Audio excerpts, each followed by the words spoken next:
José Luis Escarabajano.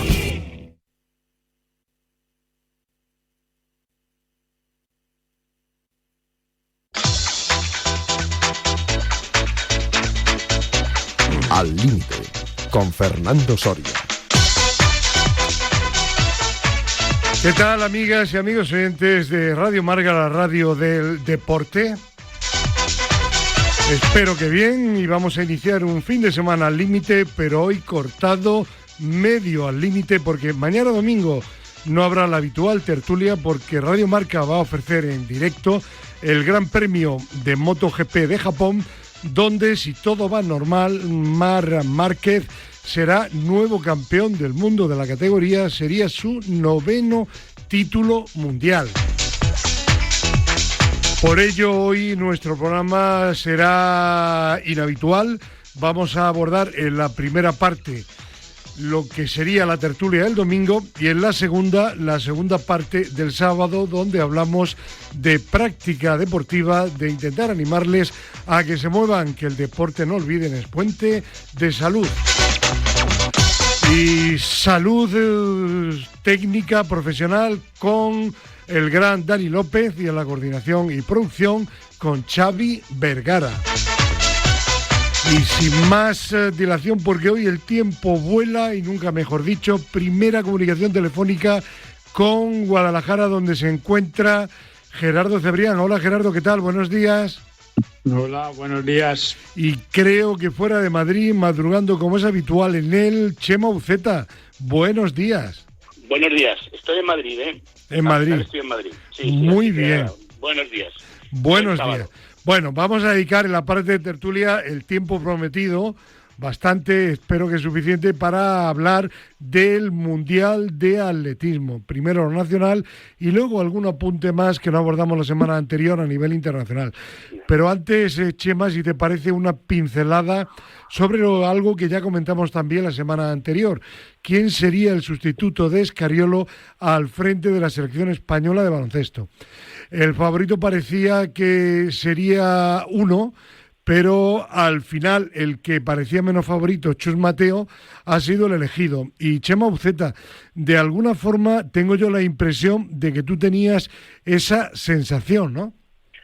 Bueno, ya lo dije la semana pasada, que aunque Pablo Laso parecía, digamos, tener más posibilidades, yo creía que Chus Mateo tenía muchas posibilidades de ser el seleccionador. Ha hecho una muy buena campaña, no la última, sino los años que ha estado al frente del Real Madrid. Es un chico joven, afronta ahora un reto, además, que requiere, pues eso, mucha energía. Hay que renovar al equipo tras una década, pues, de muchos triunfos. Pues ahora realmente la selección española necesita una renovación en un momento difícil, donde los jugadores veteranos, los pocos que quedan, pues se van a retirar, donde los jóvenes están yendo a Estados Unidos, donde las ventanas de calificación de los torneos FIBA, pues no va a poder contar con muchos jugadores importantes, y me parece que es una elección muy acertada, la verdad. Uh-huh. Gerardo, ¿tú cómo lo ves? Coincido con Chema. Ya dijimos también que normalmente el favorito, cuando te dan de favorito, es que no ganas. Uh-huh. Sí, no, además me parece, le seguí bastante en su etapa de primer entrenador del Real Madrid, y la verdad es que le veo un tío muy ponderado, muy serio. Me parece que va a ser un gran seleccionador. Chema, para terminar, creo recordar que él estuvo también durante una etapa de su trayectoria deportiva como ayudante en el equipo nacional de Scariolo, ¿no? Sí, tiene una trayectoria como entrenador ayudante bastante importante. En la selección, yo creo que también en el Unicaja, o sea que él realmente ha empezado desde abajo, y eso también le va a ayudar mucho a poder también, o le ayuda mucho a trabajar con su staff, con su equipo técnico, porque él ha vivido esa posición. Entonces, cuando un entrenador que ha estado mucho tiempo de ayudante pasa a ser primer entrenador, pues es un salto difícil, pero también tiene la ventaja de que puede comprender mucho mejor los ayudantes cómo se sienten, cómo pueden ayudar, cómo pueden ser útiles, y creo que esa es una experiencia muy buena que ha demostrado en el Real Madrid, que le ha valido muchísimo. Así que, bueno, creo que en definitiva que la elección es muy buena. No digo que no hubiera sido buena la elección de Pablo Laso, sin duda también lo habría sido, pero creo que la energía de Chus Mateo, sus éxitos en el Real Madrid, Pablo llevaba ya unas temporadas que después de salir del Madrid, que tampoco le había ido excesivamente bien. Yo creo que él Pablo Laso necesita volver a entrenar a un club, volver a coger la confianza como entrenador en un club, volver a tener éxito en un club. Creo que ese es el tema para él en este momento, y la selección es otra cosa, ¿no? Así que, bueno, pues bien. Ahora, es verdad que tiene una tarea difícil por delante, porque, bueno, el equipo ya no es el equipo que consiguió el Campeonato del Mundo, los Eurobásquet y tal. Lo hemos visto en el último Eurobásquet, incluso pues con la peor calificación de la historia, y sobre todo con este ataque furibundo que tiene ahora la NCAA, es decir, la Liga Universitaria de Estados Unidos, dando dinero a los jugadores, que realmente pues los mejores jugadores van a estar ahí en un baloncesto universitario que no va a permitir a esos jugadores jugar en las ventanas FIBA, y que además pues bueno, es otro reto más, pues que sea para bien, porque en definitiva será el éxito del equipo nacional. Y vamos a entrar de lleno en el mundo del atletismo, Gerardo y Chema. Tenemos aproximadamente un cuarto de hora. Yo creo que hay tiempo suficiente y vamos a comenzar, si te parece, por lo que habíamos indicado inicialmente la semana pasada. Gerardo, el análisis de la participación española. En el medallero, como hemos obtenido medallas de oro de mi paisana María Pérez en la marcha, hemos quedado, creo que bastante arriba, quintos o sextos, pero en realidad fuera de la marcha, 2 de oro y una de bronce de Paul Magrat. Ha habido bastantes finalistas, pero ninguna medalla más. Positivo, bien, notable. ¿Cómo calificarías la actuación general de nuestro equipo, Gerardo? A ver, los números son espectaculares. Evidentemente, ¿no? Eres quinta del medallero. Hay que precisar que empatado con otros 3 países, con Botswana, Nueva Zelanda y Suecia, ¿no? Que también han sacado 2 oros y un bronce. El medallero suele ser una clasificación engañosa, porque según esa clasificación, pues por ejemplo, somos mejores que Italia, y en cambio Italia ha sacado 7 medallas. Lo que pasa es que solo tiene un oro, y como se computan los oros, la clasificación del medallero es por el número de oros, luego por las platas y luego por los bronces, pues claro, somos mejor que Jamaica, que ha sacado 10 medallas. Una de oro, 6 de plata y 3 de bronce. Por lo tanto, es una clasificación que yo no sé por qué se hace así, y no por número de medallas. La clasificación más real es la de finalistas, puntos, ¿no? Por finalistas, claro, porque el sistema es que das 8 puntos a la medalla de oro, 7 al segundo puesto y así sucesivamente hasta un punto al octavo. ¿Y ahí cómo quedamos? Pues ahí somos décimos, empatados con China. Seríamos sextos de Europa, y esa es la clasificación real, ¿no? Con 50 puntos. Entonces, claro, los números son fantásticos, porque bueno, pues vas a un mundial y quedas en décima del mundo y los sextos de Europa. Realmente es nuestra clasificación, ¿no? Ese sexto puesto de Europa, que además es el que obtuvimos en la Eurocopa de selecciones celebrado en Vallehermoso, ¿no? Curiosamente, ¿no? Pero el problema es que esos números esconden muchas carencias, muchas deficiencias, porque efectivamente son 51 puntos y 50 puntos y 14 finalistas, pero es que de los 14 finalistas, 8 son de marcha. Solamente son 6 de pruebas en pista. A mí me deja muy mal sabor de boca, porque además hay 47 pruebas en el Mundial. Hay 23 pruebas de hombres, 23 pruebas de mujeres y una prueba mixta, que es el relevo 4x4.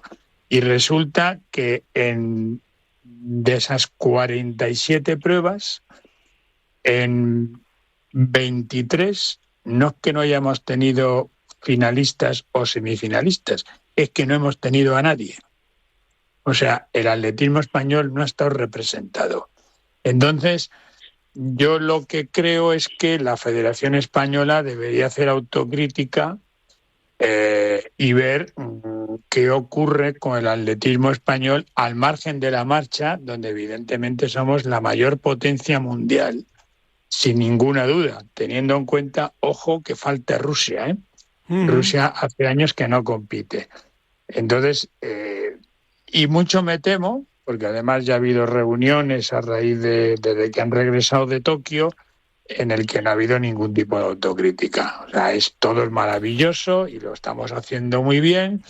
Y bueno, pues la historia hecho, que hemos llevado... en los próximos Juegos Olímpicos únicamente habrá una prueba masculina y una prueba femenina de marcha, ¿no? Claro, solamente el 20 kilómetros, bueno, medio maratón lo van a llamar ahora.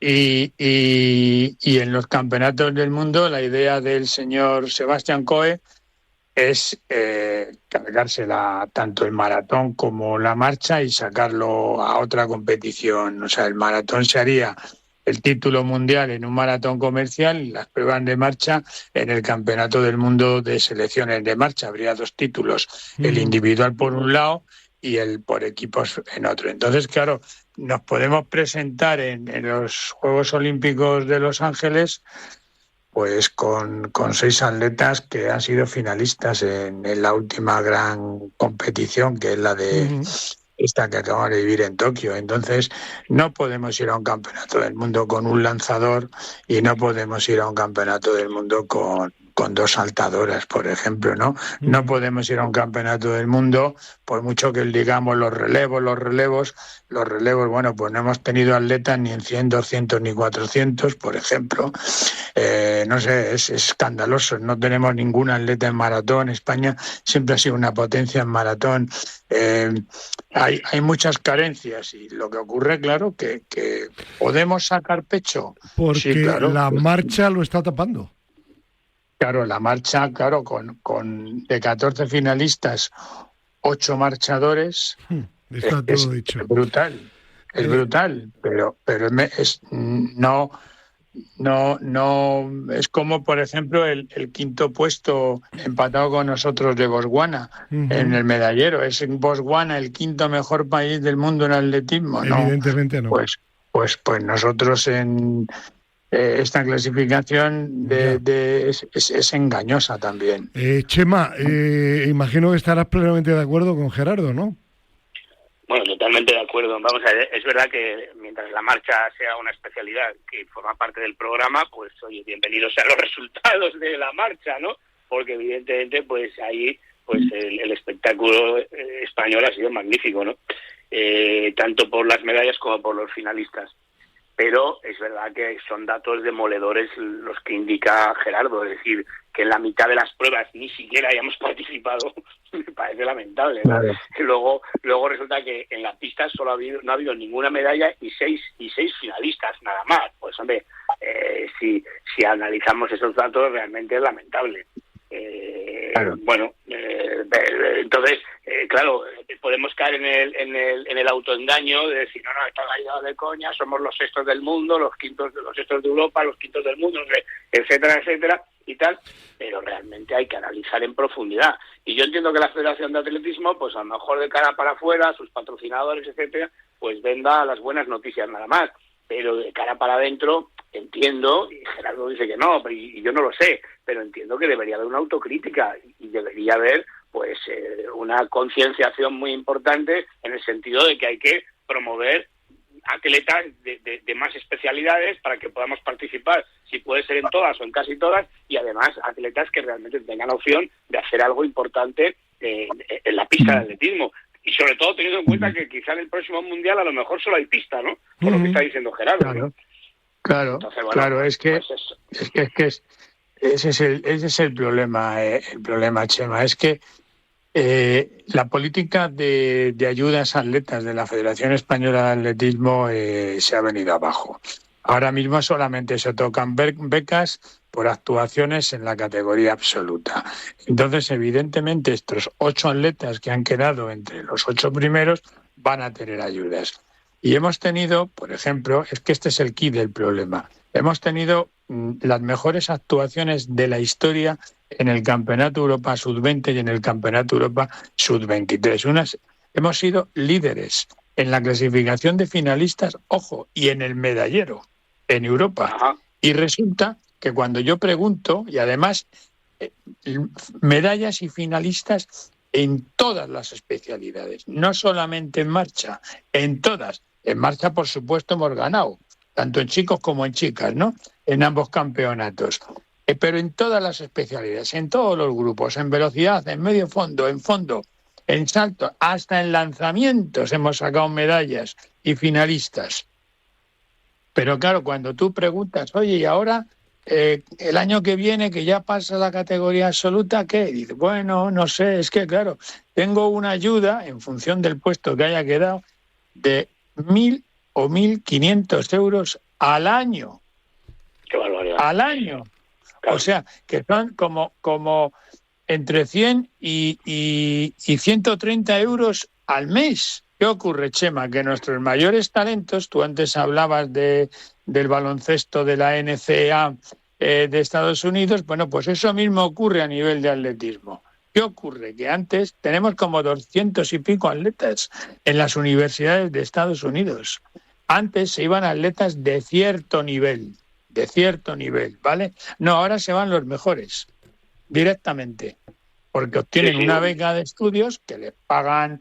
Una beca de estudios en Estados Unidos puede estar por los $100.000 al año. Te pagan los estudios y claro, ¿qué ocurre? Pues que los atletas pues no pueden sobrevivir. Claro. Bueno, ahora ya incluso, fíjate que ya no solo es que le den una beca, bueno, puede haber becas, depende de la universidad, pero bueno, siempre son muy altas, pero es que además ahora ya les pueden pagar dinero. Dinero, exactamente. Entonces, claro.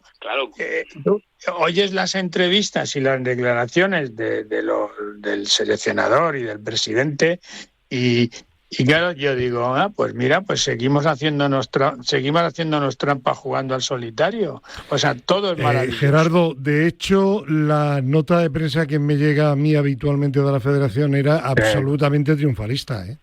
Claro, es que ese es el problema. Y entonces yo entiendo, y además Chema da en el clavo, que de puertas para afuera tú digas que, claro, pues efectivamente hay, pues eso, una clasificación que es tremenda, que dice que somos los 10º del mundo y ya está, y fantástico, de puertas para adentro. Pero hay patrocinadores, hay subvenciones, pero luego, ¿cómo explicas tú ante la opinión pública que te has gastado 4,5 millones de euros en una sede y le pagas a los atletas sub-20 y sub-23 unos premios anuales de 1.500 euros? Bajo tu punto de vista, de oro, claro. ¿Está justificada la compra y la inversión de la sede o no era necesaria? Bueno, yo creo que la sede de la Avenida de Valladolid con 1.000 metros cuadrados era más que suficiente, pero pues han ido no es un palacio, pero es un antiguo edificio de Mediaset en la Ciudad de la Imagen y sobra sitio por todos los lados, pero al margen de eso son 4,5 millones de euros. ¿Tú cómo explicas a la opinión pública que te gastas 4,5 millones de euros en una sede y luego inviertes el 1% del presupuesto total de la Federación, que son como 21 millones de euros? El 1% serían 210.000 euros en la categoría sub-20 y sub-23. ¿Tú cómo explicas eso a la opinión pública? Pero es que esto de la sede, vamos, ¿no? Yo creo que incluso pues, en otros deportes pasa, se compran o se alquilan grandes edificios para... Vamos a ver, lo normal es que una federación deportiva tuviera su sede bajo las gradas de un estadio, por ejemplo, ¿no? Por ejemplo, ahí deberían estar las sedes. Bueno, los clubes de fútbol están en el estadio. Sí, claro. Pero, claro, entonces, pues lo lógico sería que la Federación de Atletismo, por ejemplo, tuviera la sede bajo las gradas del estadio de Vallehermoso, por decir algo. Por ejemplo, ¿no? sí. Por ejemplo, ¿no?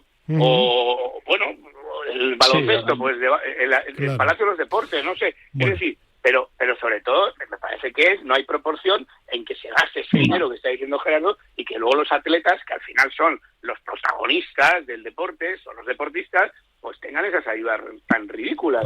Entonces, claro, ¿cómo le vas a pedir a esos chicos que han tenido este éxito este verano que comenta Gerardo, que se dediquen de verdad a poder llegar, pues eso, es a imposible. nivel senior, a ser pues medallistas o finalistas? Es imposible, Chema, es imposible porque, por ejemplo, un corredor de medio fondo, un corredor de 5.000, 10.000 metros, 3.000 metros, puede subsistir, porque tiene cross, tiene carreras urbanas, tiene millas, tiene un montón de competiciones al año. Pero un lanzador o un saltador, no. O sea, un lanzador, ¿de qué vive esta gente? Pues porque están estudiando y están sustentados por sus familias. Ya. En cuanto acaban los estudios, ¿qué hacen? Pues lo dejan. Gerardo es que te voy a decir una cosa, es que incluso, ¿dónde entrenan en Madrid? Pues en las instalaciones de la residencia Blume, del INEF, del Consejo, del Consejo Superior de Deportes, con el módulo, con la pista libre, etcétera. Pues ahí debería estar la federación, en algún sitio por ahí, en algún edificio de esos. Debería estar la federación. Bueno, atletismo, ¿no? Sería lo lógico. Disculparme, pero hoy sabéis que tenemos un programa especial y no sé si queréis comentar algo, tenemos 3 o 4 minutos más, sobre el resto del campeonato, lo que Gerardo no comentaste la semana anterior. Hay algo dato, importante, Hay un dato demoledor. Venga. Y es que, aparte del dominio habitual de Estados Unidos, con sus tropecientas mil medallas, es que ha sacado 16 medallas de oro. 16 medallas de oro significa que ha sacado más medallas de oro que todos los países de Europa juntos. Bueno, lo que pasa, Gerardo, lo que pasa, Gerardo, es que al final Estados Unidos no deja de ser un continente claro, es difícil comparar a Estados Unidos con un país de Europa. Hay que compararlo con toda Europa. Solo podrías compararlo con Rusia, si me apuras, ¿no? Pero no, claro, cuando estaba Rusia no ocurría esto, porque además restaba medallas de Estados Unidos. O sea que el número, la gente dice 26 medallas, Estados Unidos, no. 26 medallas está muy bien. 16 de oro. O sea, es absolutamente, es una barbaridad. Y luego, ya revisamos el campeonato del fin de semana pasado. Yo creo que es un error hacerlo a finales de septiembre o mediados finales de septiembre. Creo que se ha notado que ha sido un campeonato interesante, atractivo, por las alternativas que ha habido para subir al podium. Pero creo que es un error. Es muy tarde y la gente ha llegado pasadísima de forma. Sí, esto lo había pasado la semana pasada, ¿no? Realmente yo coincido totalmente. Bueno, es verdad que ha habido algunas marcas interesantes, aparte del récord del mundo de Duplantis. Ha habido 400 de chicas. El 400 de chicas ha sido una barbaridad. O sea, ha sido una carrera increíble y luego también pues ha habido varios récords de los campeonatos también, ¿no? Que se han batido, pero efectivamente han fallado mucho los favoritos en muchas pruebas, es la realidad, ¿no? Y luego después de Juegos Olímpicos pues ha habido lesiones de algunos que no han llegado bien, como dicen, no sé, en fin, no es lo mismo, ¿no? Habrá que esperar al siguiente mundial, que será antes de los Juegos Olímpicos, en 2027, ¿no? Hay un dato, Chema, que es demoledor, ¿eh? Venga, el último dato. Es el campeonato que menos récord de los campeonatos se han batido, ¿eh? Bueno, pues está todo dicho. Sí, claro. Vale. Cuidado, ¿eh? No, pues muy bien, pues ya has dicho bastante. Y luego una parte muy positiva es que ha habido mucho público. Me ha parecido genial. Sí, maravilloso. Maravilloso. Incluso aunque Japón no es una potencia en el atletismo y de hecho pues yo creo que ha sacado dos medallas o una, pero ha sido increíble el estadio verlo siempre lleno en todas las sesiones. Cultura deportiva. Sí, desde luego. Cerca de 700.000 personas vaya datos, sí. En directo, ¿eh? Sí, contando todas las jornadas. Pues, y sin contar la gente que había en la calle viendo el maratón y las pruebas de marcha. Con ese dato no tanto, sino tantísimo positivo, vamos a dejar aquí el atletismo y vamos a terminar la tertulia. Le vamos a dedicar tan solo un cuarto de hora al bloque de fútbol, que normalmente es también un bloque amplio en el día del sábado, y le vamos a dedicar un tiempo a entenderlo, compañeros, los espectadores lo entenderán, porque tenemos el primer derbi, el primer gran partido de la temporada y en un momento muy interesante por lo que está sucediendo en torno al Real Madrid y al Atlético de Madrid. Sumamos a la tertulia a Pedro Calvo. Pedro, ¿qué tal, hombre? Buenos días a todos. Y aquí en el estudio, Xavi Vergara. Hola, ¿qué tal? Buenos días. Y un abrazo muy fuerte hay que enviarle al profe, que sigue malito, nos ha dicho que tampoco podía intervenir esta semana. Profe, cuídate, sí. Un abrazo. Sí, un abrazo, verdad, hombre, pobre, el profe está enfermo. A ver si se recupera pronto. Bueno, hoy el primer derbi de la temporada, 4:15 de la tarde, en el Estadio Metropolitano, entre un Real Madrid que Perdona, el partido es en el Bernabéu, ¿no? Se juega en el Bernabéu, ¿no? No, Metropolitano, sí. Metropolitano, perdón, sí, perdón. Un Atlético de Madrid, un Real Madrid primero que tiene 18 y justo la mitad el Atlético de Madrid tiene 9. Eso significa que si gana el Real Madrid le saca 12, pero si gana el Atlético de Madrid se queda a 6. Por tanto, ahí la trascendencia de este partido. Antes de que habléis un poco de lo que puede pasar, me gustaría saber un poco vuestro punto de vista de cómo habéis visto a los dos equipos en la última jornada de Liga. Y vamos a comenzar, si os parece, por Pedro, por razones obvias, ¿no? Pedro, ¿cómo viste al Madrid y al Atlético de Madrid? Un Atlético de Madrid que le costó, pero que al final remontó al Rayo Vallecano. Bueno, al Madrid en su línea, cada día mejorando, utilizando diversos registros y sistemas, porque venía de jugar con 4 atrás y luego en Levante jugó con carrileros, con 3 centrales, y bueno, en su línea le veo la verdad que cada día mejor. Es verdad que sigue teniendo cosas que puede mejorar, pero bueno, que le quiten lo bailado, 6 partidos de Liga ganados, 1 de Champions ganados, o sea, que en buena línea. Y el Atlético de Madrid, pues bueno, pues qué decir, lo de siempre. Yo creo que el Atlético de Madrid, el día que el entrenador se centre, como hizo, y haga caso a los que tiene alrededor, como hizo el otro día, en la parte final del partido, pues bueno, pues le irá bien. Sorprendentemente no cambió a Julián y fue Julián el que marcó los 3. Pero yo creo que eso además es una anécdota, te lo digo de verdad. No es cuestión de cambiar o no a Julián. La cuestión es lo que haces con el equipo. O sea, el equipo está jugando un partido aceptable contra el Rayo Vallecano, no voy a decir que malo, porque no era malo, aceptable, jugando al ataque, un poco en la línea de lo que demandamos siempre aquí, y de repente quita el lateral izquierdo, desequilibra el equipo, te hacen el segundo gol por ese desequilibrio, porque metes 5 delanteros, pero sin orden ni concierto, y tienes que volver a reestructurar el equipo cuando te meten el 1-2, meter un lateral, quitar un delantero, estructurar otra vez el equipo, y el equipo vuelve a jugar ofensivamente bien y consigue... Perfecto. Bueno, pues Chema, Gerardo y posteriormente Xavi, ¿cómo habéis visto vosotros a los dos equipos? Bueno, yo no he visto mucho, así que paso la palabra. Yo vi los 2 partidos, coincido con Pedro en cuanto al análisis que hace el Real Madrid.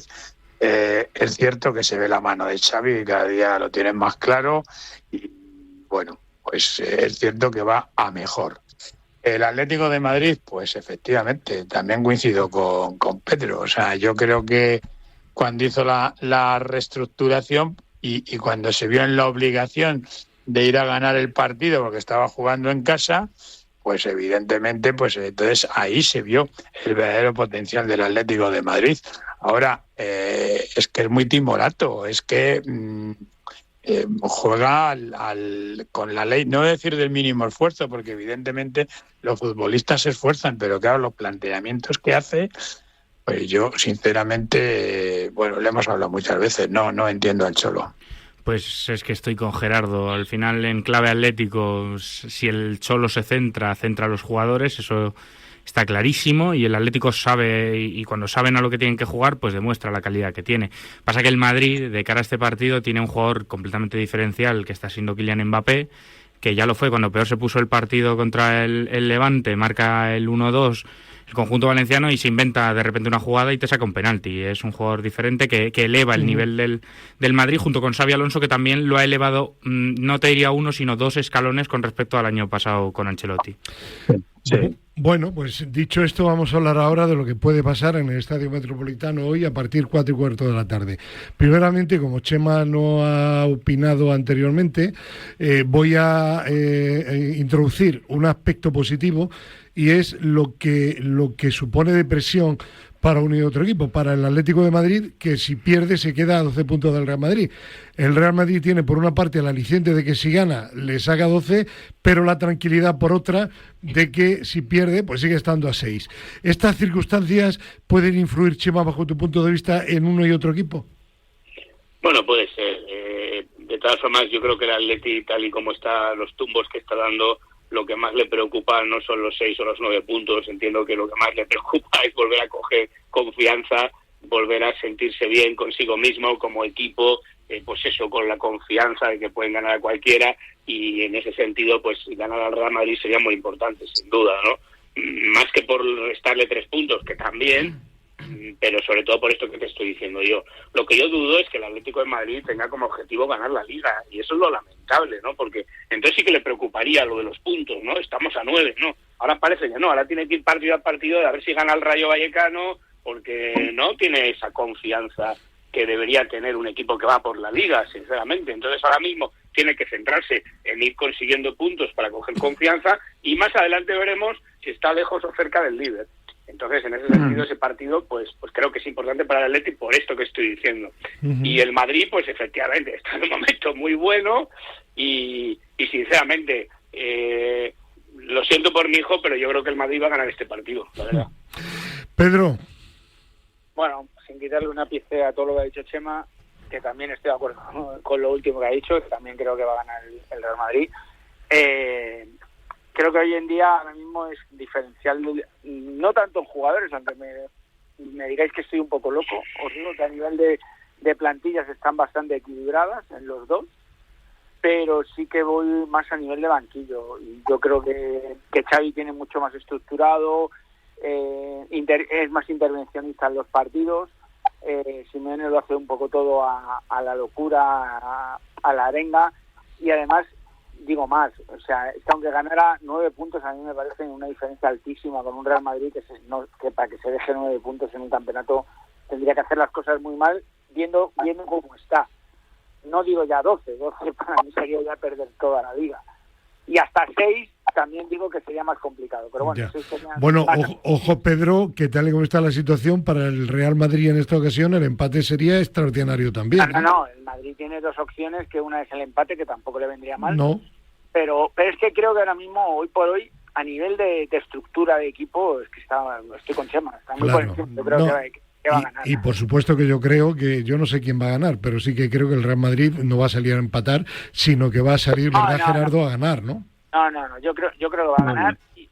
Yo creo que va a ganar, y vamos, además, lo siento mucho, todo lo que pasara al revés sería algo que solamente puede pasar en el fútbol. Pero además, no imposible, ¿eh? Ojo, No. Y además, termino y matizo, es que además sería, como se hace ahora en política, sería maquillar todo lo que se está haciendo mal. Ya. Entonces sería ponerle un velito ahí, en el cual tiraríamos de que le hemos ganado al Madrid, pero seguiría todo el tema por debajo. Sí, bueno, yo estoy de acuerdo con Chema y con Pedro. Creo que ahora mismo el Madrid es favorito, pero al final no deja de ser un derbi en casa del rival.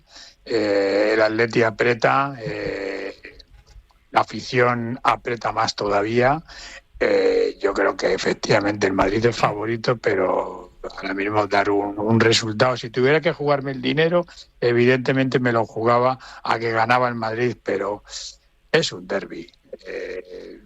Es complicado, aunque reconozco que ahora el Madrid tiene más pinta de equipo que el Atlético de Madrid. Completamente de acuerdo contigo, Gerardo. Además que el Atlético va a tener los 10 primeros minutos, yo creo, por el factor campo, que es lo que le pueden hacer fuerte. Pero sí que es cierto que, como decía Pedro, esta victoria, yo creo que más que el Atlético para sacar resultado, para para incluso acercarse al título de Liga es más una victoria moral que necesita. El ganar al Madrid puede levantar la moral del equipo y así hacer que juegue quizá mejor de cara a las siguientes jornadas de Liga, pero sería, en mi opinión, esconder un poco el polvo debajo de la alfombra y dejarlo pasar. Bueno, pues yo no me atrevo a dar un resultado y sí que digo que, ojo, que en un partido de esta índole, cuando hay un favorito muy favorito y otro que no lo es, y son un Atlético de Madrid y un Real Madrid, todo es posible. Y esa es parte de la emoción que tiene precisamente un partido como este. Bueno, dicho eso, el gran rival de los dos, sobre todo el Real Madrid, es el Barcelona, que tiene 13 puntos, pero tiene un partido menos que el Real Madrid. ¿Cómo visteis el otro día en Oviedo al Barça, al que se le ha lesionado el portero y que sigue sin Lamine Yamal? Pedro, venga. Bueno, yo lo vi, no le veo mal al Barça, le veo en la línea del año pasado, sí que es verdad que con matices, pero al final él arriesga mucho, juega con la línea adelantada, eso le da muchas ventajas a los rivales muchas veces, pero es que luego, lo decía Gerardo el otro día, es que le veo con la misma línea de querer llegar arriba, llega arriba con mucha facilidad, al final parece que no encuentra los huecos, pero siempre termina encontrando los huecos, y eso que tiene jugadores, pues ahora creo que hablaban el viernes, creo que Rafinha también estaba tocado, ahora el portero. Bueno, pero siempre tiene ahí jugadores que suplen y ahí está aguantando. Y cumplen, está aguantando el envite. No está jugando al nivel del año pasado, es verdad, pero Gerardo el otro día lo decía, tiene los automatismos tan cogidos que están aquí sacando los partidos. Gerardo, ibas tú a hablar y te cortó Pedro. Fijaros en lo que está diciendo Pedro, el que siempre tiene jugadores, sale Lewandowski y mete 2 goles. Sale desde el banquillo. Es cierto, y ese sistema de juego que tiene pues le crea problemas. De hecho, ahí está el gol que regala el portero, ¿no? Claro, y dijo Flick, dice, no importa porque le hemos pedido que juegue así. Bueno. No, por eso, que lo asumen. Entonces, ahora el Barça es un equipazo. Es un equipazo, y de hecho no os olvidéis de una cosa, ojo, si el Madrid pierde en el Metropolitano y el Barça gana, se queda un punto arriba, sí. No se pone líder. Claro, un punto arriba. Claro. Entonces, bueno. Chema, ibas a comentar algo. No, que has dicho que el Barcelona tenía un partido menos. Sí. No, que va, tiene 6. Tiene 6 igual que nosotros. A mí me extraña. Empató un partido y por eso tiene 2 puntos. Me extrañaba también. Yo tengo aquí tengo aquí el Real Madrid 18 y 6 partidos jugados. Una clasificación de un periódico y no digo cuál, pero tengo, ¿verdad? Yo creo que se habéis liado con la jornada intersemanal. El periódico de hoy, ¿no? En un periódico de hoy, no digo cuál, viene un periódico nacional. Vale. Bueno.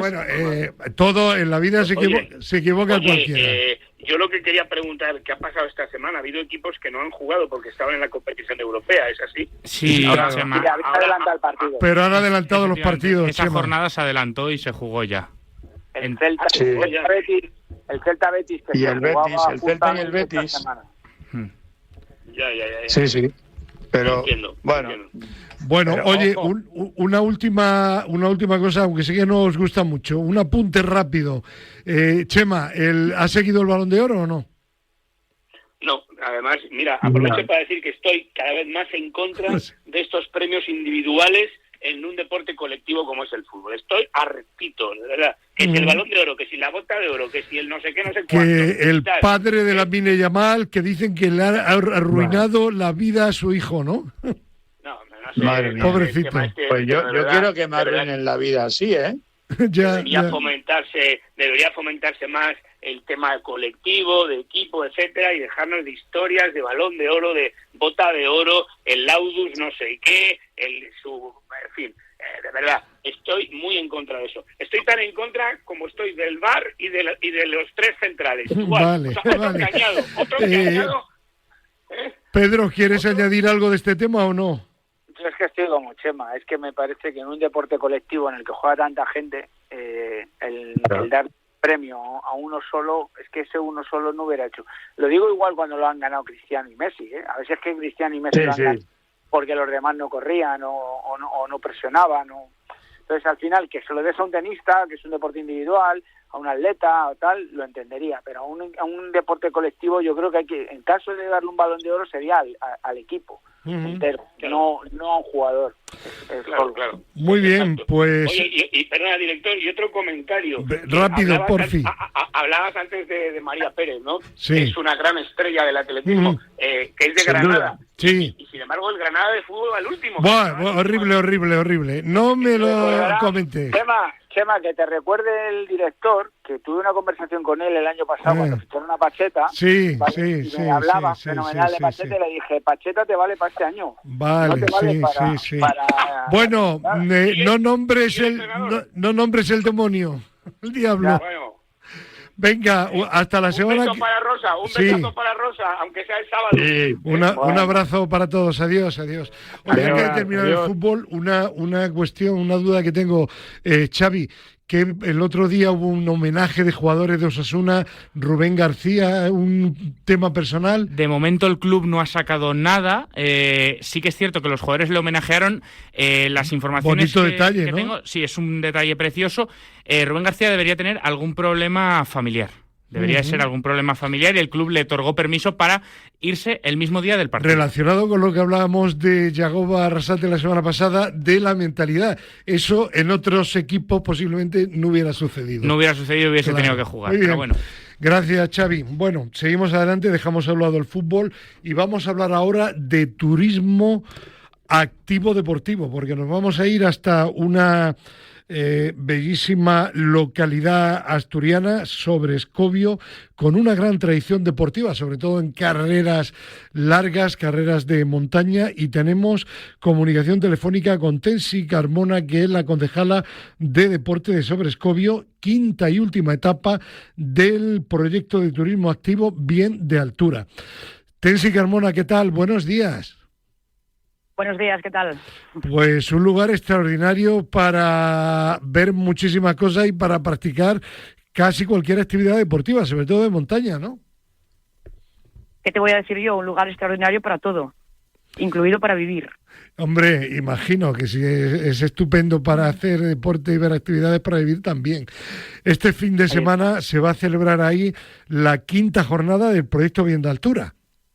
Sí, empezamos el sábado con las actividades y las experiencias que tenemos programadas durante el fin de semana y bueno, continuamos también el domingo, o sea, son los 2 días, sábado y domingo, y lo hacemos coincidir además con 2 actividades tradicionales en Sobrescobio, como son la Feria de Ganao, que ya va por su 73 edición, y la Feria de Artesanía, que bueno, pues ya llevamos 28 años, si no recuerdo mal, haciéndose ya la 28 edición de la Feria de Artesanía. Además, creo que hay una visita a la central hidroeléctrica de Tanes, que es un espectáculo, ¿no? Pues sí, la verdad es que sí, la central hidroeléctrica de Tanes, que se encuentra enclavada aquí en Río Seco. Nosotros formamos parte, Sobrescobio forma parte del Parque Natural de Redes. Somos dos municipios asturianos, municipios de montaña, del Alto Nalón, Caso y Sobrescobio, y los dos forman, digamos, el Parque Natural y la Reserva de la Biosfera de Redes. Tenemos un sistema de embalses muy, muy curiosos porque están conectados entre ellos y tienen una central hidroeléctrica entre ellos, y entonces lo que hacen es, pues a través de una tubería, hay un sistema de bombeo del agua. Ese mismo agua se utiliza en un momento para producir energía eléctrica y en otro momento pues se utiliza, se cambia, digamos, el giro de las turbinas, y lo que se hace es que se recupera el agua del embalse inferior al embalse superior y bueno, pues es un aprovechamiento del agua que tenemos en esta zona. Somos una zona además que estamos abasteciendo de agua potable.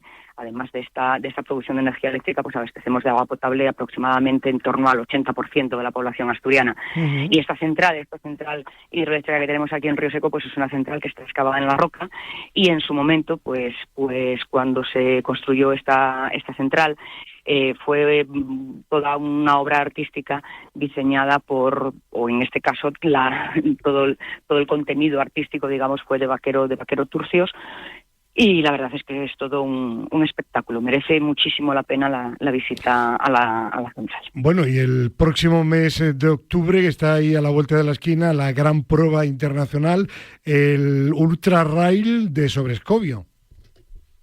Sí, el último fin de semana de octubre es la Sobrescobio Redes Trail, que está formada por dos pruebas. Es una prueba corta de unos 16 kilómetros aproximadamente, y una prueba larga de 32. Estas pruebas es el segundo año que están dentro de un circuito internacional de las Sky, y la verdad es que pues hemos dado ese salto a lo internacional, digamos, y creo que es fruto además del trabajo que se ha realizado. Este año es la 10ª edición, aunque no tendría que ser la 12ª, pero ya sabéis todos que hubo ahí un parón de un par de años en muchas actividades deportivas, como en muchas otras cosas de la vida por temas de la pandemia. Sí. Y pues este año celebraremos la 10ª edición de estas dos pruebas. La verdad es que es una oportunidad única y excepcional para conocer el Parque Natural de Redes, para conocer Sobrescobio, para disfrutar de nuestros paisajes, de nuestros montes, y además es una prueba que está organizada con mucho cariño, que está organizada muy bien, y eso se nota en la calidad de los corredores y de las corredoras que participan a nivel internacional, pero también, por qué no decirlo, no deja no ha perdido pues ese carácter también popular por la gran mayoría del público que participa en ella. Este año, además, como novedad, la prueba corta va a ser la final de la sub-23 de las Sky. O sea, pues una carrera súper interesante y una visita que no hay que dejar de hacer a Sobrescobio, donde este fin de semana se celebra la 5ª jornada del proyecto Bien de Altura para promocionar el turismo activo de montaña en nuestro país. Tensi Carmona, concejala de Deporte de Sobrescobio, muchísimas gracias y que disfruten mucho este fin de semana de la jornada y el mes que viene de la carrera. Un abrazo, gracias.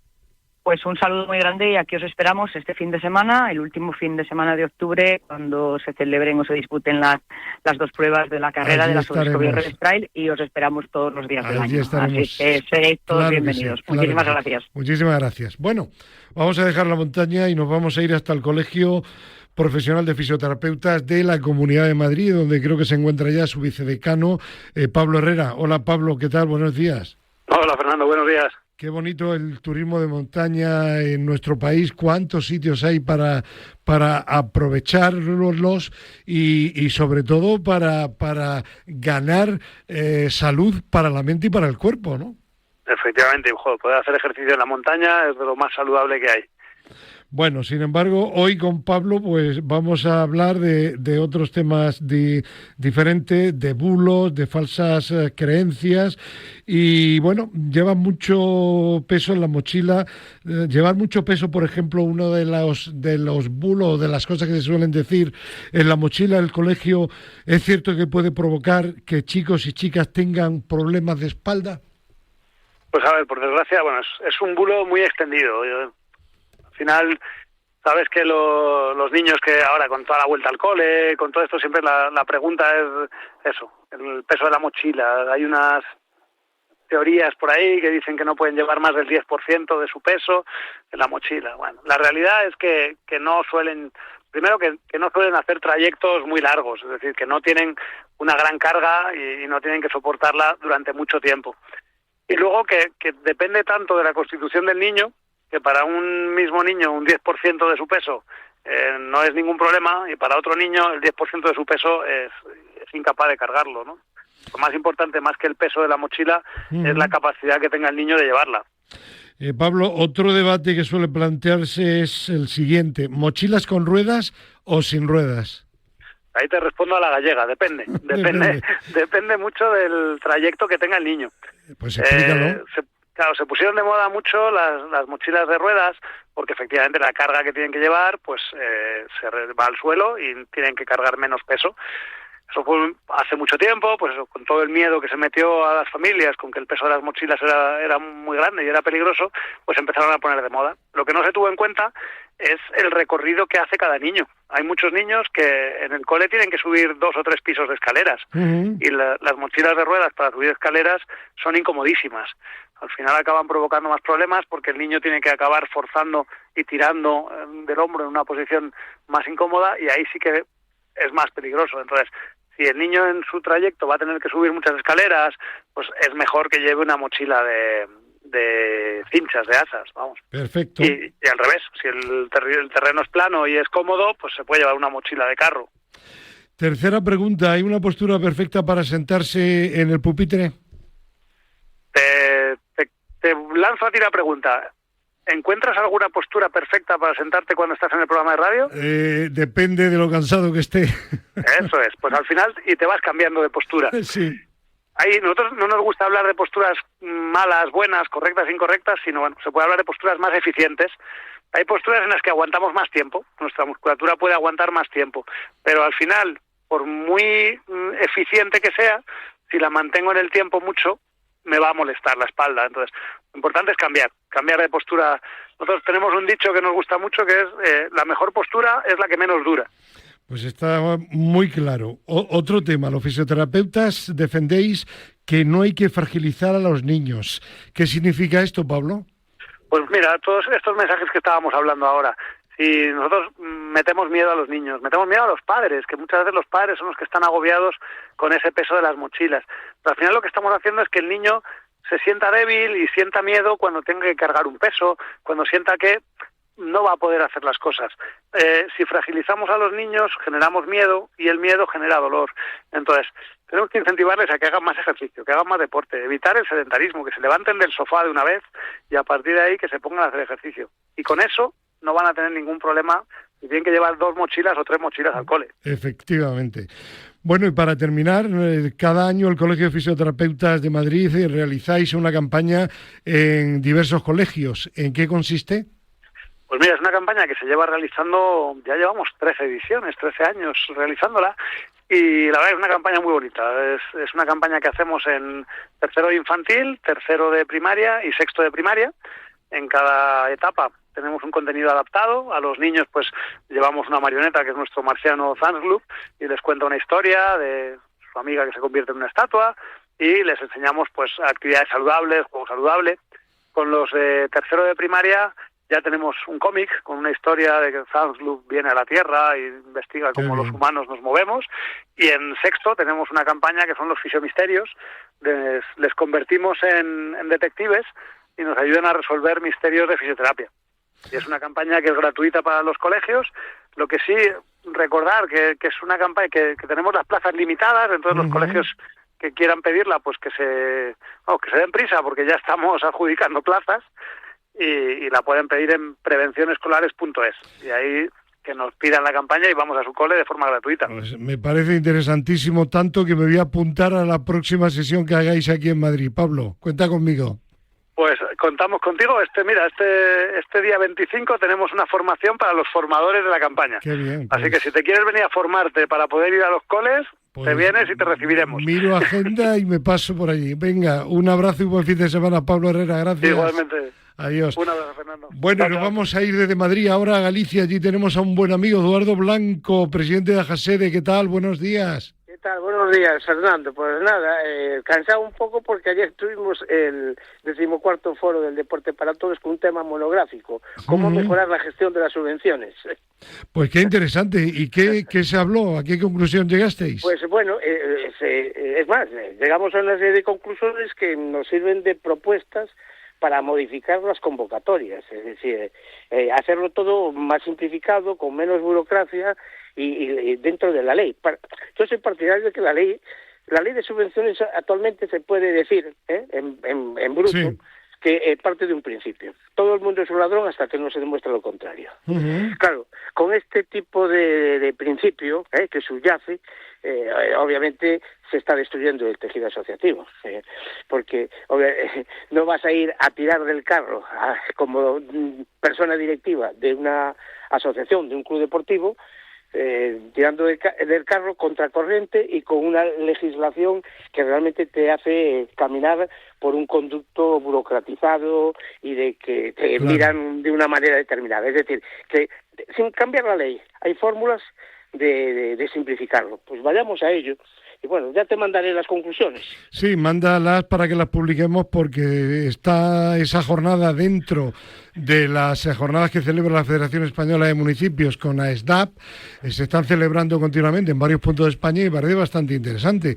Y vamos a ver, tú que llevas tantos años en esto, a ver si de una vez y para siempre se simplifica un poco la normativa y que no cada ayuntamiento, diputación o comunidad autónoma tenga una normativa totalmente diferente para contratar, ¿no? Claro, ahí se necesita estabilidad. Pero bueno, este foro de ayer, el foro de ayer, sí, lo organiza Agasede, es un foro nuestro, es la 14ª edición. El que tú ahora te refieres es también un foro que se acaba de celebrar hace una semana, en Coruña también, que es el segundo foro permanente de colaboración público-privada. Los he confundido, pero los dos son muy interesantes. Los dos son interesantes porque además en la colaboración público-privada lo que hay que hacer también es un esfuerzo de cómo la contratación pública y la propia ley de contratos del sector público debe de aplicarse al deporte. Porque claro, este tipo de leyes contenedor que se aplican a realidades absolutamente distintas, pues necesitan una interpretación y una aplicación, pero que no requiera un esfuerzo sobrevenido, ¿no? Claro. Eduardo, que al final estás en todos los araos. Es que siempre, mira, acabo de cumplir también, hace una semana, 70 años. Felicidades. Entonces, ¿qué ocurre? Que si desde pequeño vengo pisando todos los charcos, ahora de mayor es muy difícil cambiarme. Pues no cambies, porque el deporte y los gestores de deporte te necesitan, Eduardo Blanco. Que hoy no tenemos mucho tiempo, pero como estamos continuamente con saludarlos es más que suficiente para mí, pero bueno. Bueno, seguro que habrá muy pronto cualquier tema para llamarte y conversarlo aquí en nuestro programa Límite de Radio Marca. Eduardo Blanco, muchísimas gracias. Venga, y sigue al pie del cañón. Un abrazo, gracias. Venga, un abrazo desde esta esquina. Chao, chao. Bueno, la próxima jornada del foro de AESDAP y la Federación Española de Municipios y Provincias, este lunes 29 de septiembre en Pozuelo de Calatrava, provincia de Ciudad Real. Y nos vamos hasta España se mueve con Fernando Soria Hernández. Buenos días. Hola, buenos días. Pues ya preparados para viajar la semana que viene a Skopje, capital de Macedonia del Norte, para dar los últimos pasos del proyecto europeo ADI for Sport, liderado por el Ministerio de Educación francés, y que tiene como objetivo la creación de una metodología de trabajo con centros educativos para promover el deporte en los niños con discapacidad. En Skopje tendremos la última reunión del proyecto y luego también tendremos una conferencia final en la que presentaremos los resultados, y luego también tendremos unas mesas redondas donde participaremos diversos expertos de los partners, de las entidades que participamos en el proyecto, y luego también a nivel europeo en los ámbitos de la comunicación, del deporte, de la inclusión y de la educación. Y luego culminaremos el acto con una visita a un centro deportivo donde tendremos o disfrutaremos de una actividad de deporte inclusivo. Así que nada, con muchísimas ganas, y ya os contaremos la semana que viene cómo ha ido. Muy bien, Fernando Soria Hernández, gracias y hasta la semana que viene. Hasta la semana que viene. Y hoy programa 387 en Madrid y se mueve a partir de las 10 menos cuarto de la mañana en Telemadrid. ¿Qué temas, Xavi Vergara? Con los reportajes sobre la clausura en el Estadio Metropolitano del programa de formación Alto Rendimiento Digital de la Asociación del Deporte Español. También tendremos la segunda edición del torneo de pickleball de Les Arribes de Duero y el Foro Internacional del Deporte para Personas con Discapacidad de Alcobendas. Destaca la entrevista saludable a Almudena Martorell, presidenta de la Fundación A la Par, y múltiples noticias destacadas del deporte madrileño en la sección Muévete con nosotros. Bueno, y ese foro, el reportaje lo lideró precisamente Xavi Vergara. Le podrán ver en la tele. ¿Qué tal el evento? ¿Bien? Pues maravilloso, un evento muy necesario también para que las personas con discapacidad y sobre todo el deporte para estas tenga mayor visibilidad. Muy bien, pues a ver el programa y a ver también a Xavi Vergara. Y terminamos con nuestra doctora hiperfavorita, Ana María Jara Marcos. Buenos días. Muy buenos días. Hoy hablamos sobre la astenia otoñal. La llegada del otoño, notamos los cambios climáticos, descienden las temperaturas, los días son más cortos y anochece antes, lo que altera procesos de readaptación de nuestro organismo, y dichos cambios generándonos fatiga y debilidad general, disminuyendo nuestro estado de ánimo, dificultando nuestra concentración, la somnolencia y hasta hay una bajada de defensas. Las variaciones se deben a que las hormonas y los neurotransmisores tienen que ajustarse a este descenso de temperaturas, sobre todo la serotonina y la melatonina. La serotonina es la hormona llamada de la felicidad, ya que sus niveles se relacionan con el bienestar y el buen ánimo. Está relacionado con la luz. A menor luz hay una alteración en el sueño y en el hambre, así como un aumento de la tristeza. La melatonina regula el sueño y por lo tanto también nuestro descanso. Estas alteraciones es lo que se conoce como astenia otoñal y aunque son transitorios, tienen influencia directa en la motivación y la productividad de las personas. La alimentación puede ayudarnos, por lo que debemos consumir vitaminas, fibra y proteínas. La vitamina C, la B12, la taurina, el ginseng, el triptófano, la guaraná nos ayudarán, así como descansar, evitar el estrés, marcarse objetivos, hidratarse y fundamentalmente realizar algo de ejercicio. Y esto es todo por hoy. Muy buenos días. Gracias a la doctora, gracias también a Javi Fernández y hasta la semana que viene, porque mañana domingo no hay tertulia.